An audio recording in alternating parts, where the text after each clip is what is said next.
Hey guys, it's me, Molly. And Lucy! And today we're going to teach you how to make Easter eggs.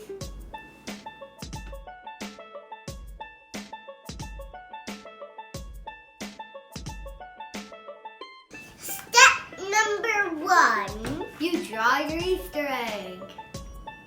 Then you take a paper and your egg tracer, and you take your pencil and start tracing. This is super fun. Step number 2. In your egg, you will draw a design or pattern. For this step, we looked up pictures on our devices. And then you try to start to draw them. We used keywords of printable egg designs to find us really good images on our devices. You should pick whatever one you want. Try the best light you can. Yeah, while you're drawing, even if you try a really difficult design, just do the best job that you can. Step 3. We are going to paint our eggs. You don't have to paint this step. You could use markers, you could use crayons, you could do something else. But for painting, there's a lot of supplies that come out to play.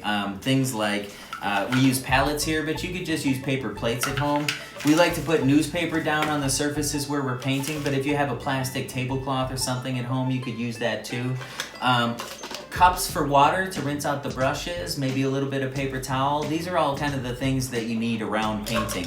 Now, the kinds of paints that we use are kids' tempera paints. You could get Crayola, you can get whatever, buy it at the hobby store. But these paints are perfect for painting because when we paint these on our drawings, we can see right through the paint to be able to see the designs through for the steps that we're going to do on top of it.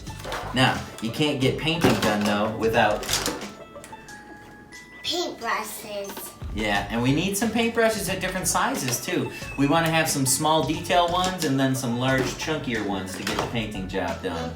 But painting is totally fun. Have a blast with this step. We're going to be doing a couple more layers after this. Yeah, that's right. We've got a long way to go still, so don't worry too much about your craftsmanship while you're painting.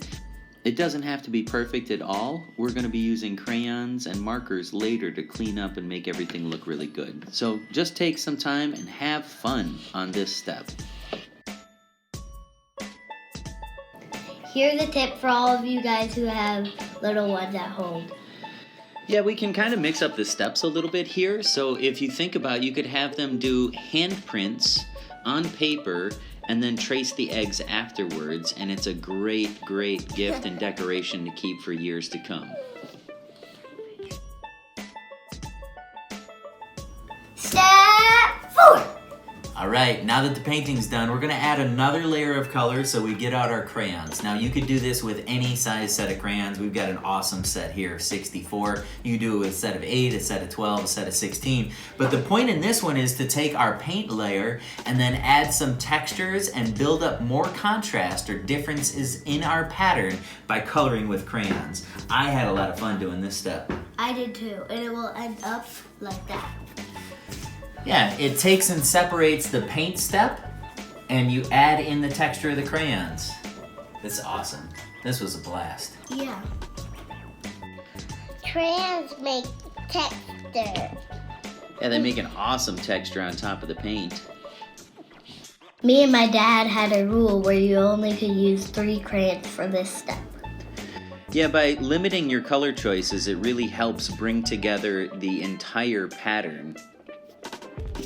Crayons can be used to make new design patterns.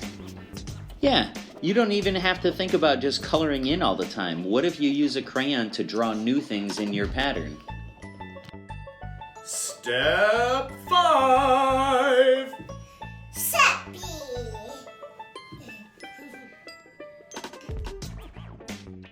Take your time on this step. Yeah, go nice and slow. Be very careful about this step to make sure that this goes exactly where you want it to be. We've been building up layers and layers of colors, but this is our last drawing step. It makes it look really good, doesn't it? Yeah. Fit lines make it look straight. Yeah, I really like using the super chunky Sharpie for this step. If your craftsmanship is really bad, you should use a thicker line. And it's better if you just admit it now. So the better your craftsmanship is, you can use thinner lines of Sharpie, but the thicker the line, the better it's going to cover up any mistakes you have. Black makes the colors pop. Yeah, I feel like the outlining makes the egg look so great.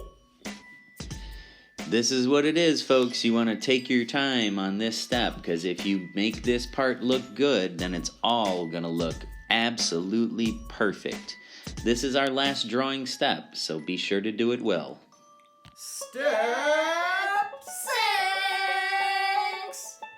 Hey, this one is kind of an optional step. You don't necessarily have to do this, but we went an extra step farther to literally cut out our eggs and glue them down onto a different colored paper. This might not be necessary, but man, does it make that craftsmanship look amazing. So for this step, we need Scissors, glue, and then you're gonna need your colored paper back again.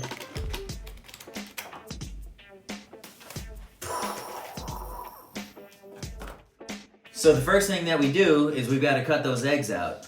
We drew them, we put patterns in them, we painted them, we colored on top of them, we Sharpied them, now we cut them. Once you have them cut out though, you want to pick out a different colored paper to be able to do this. See, like this was a blue paper, and he picked a totally different one. It was yellow. And again, talking about contrast to see the differences here. Blue paper and yellow paper. We've got blue paper and orange paper. Contrast right here is key. Hey, now some tips for when you're gluing. Every time you're gluing, we don't need much glue. Just tiny, tiny little dots. That's it, just tiny dots. We don't have to worry about the middle of the paper. That's gonna be just fine. So all we're gonna do is tiny little dots. And when you have it all glued up, you wanna get it centered on the page really well. So you wanna have it equal on the top and the bottom and the sides to the sides. And how we make it stick to the paper is we take a book and press on it for 10 seconds. Count all the way to 10 once that book is on there, okay? Place the book flat on top. Make sure that there's no glue sticking out before you put that book down. Put the book right down on top and count your way to 10. How tiny should our glue dots be? How tiny? Super tiny. And we don't have to put anything in the middle. We're just putting tiny dots to go all the way around the outside, the outside, the outside, the outside. Super easy to make just a couple of eggs at home. Great way to decorate your house for Easter. Bye! Bye-bye. Bye, everybody. Hope you have fun making your eggs, and we'll see you next time. Bye-bye. I could paint eggs all day, every day. What about you? Probably.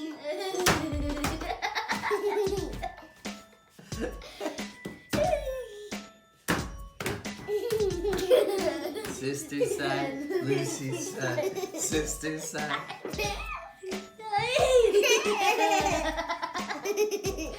Hey, you know what my favorite part about doing all this is? Doing it with you and with you. It's with you.